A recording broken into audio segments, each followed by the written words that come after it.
Velkommen til en lille video om, hvad det vil sige, når man taler om teori i den akademiske verden. Mange de forbinder teori med noget, man sådan forestiller sig kan være på en eller anden bestemt måde, eller måske siger de, at min teori er et eller andet. Og sådan hører vi ordet teori, når vi er til teoriundervisning, når vi skal tage kørekort. Så hvad er teori egentlig for noget? Og hvad bruger vi det til?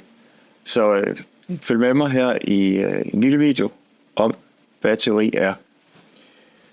Først og fremmest, så er teori som en velkendt bageopskrift. Det vender vi tilbage til. Først vil jeg bare sige, teori er viden. Teori er kendsgerninger, og det er anerkendt.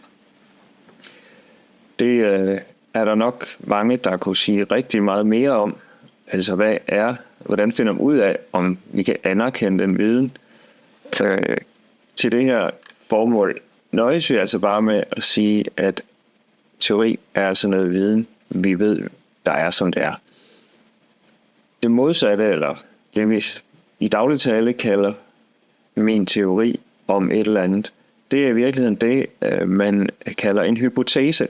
Så det vil sige, vi burde faktisk sige, at min hypotese er, at det forholder sig på den ene eller den anden måde. Det betyder ikke, at den hypotese nødvendigvis er forkert. Det kan bare betyde, at hypotesen er usikker. Så det finder man kun ud af, når man har testet det. Og hvis man tester en hypotese og finder ud af, at det faktisk er, som det er, så kan en hypotese gå hen og blive en teori i fremtiden.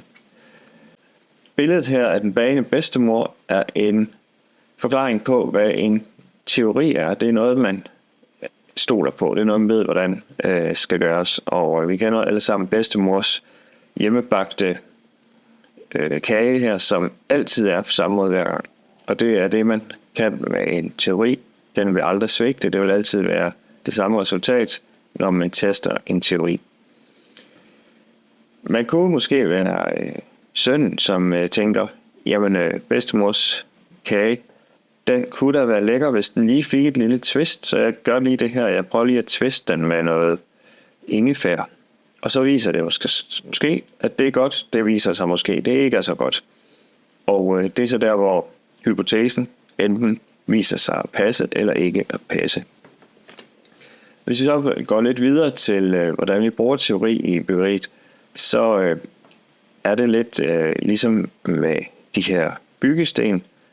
Det vi kan bruge det til, det er, at når man har en teori, så kan man bygge videre. Ligesom med bedstemors kage, så kan man putte nye ting i teorien, og så kan vi faktisk få nogle nye resultater og nogle nye teorier ud fra det.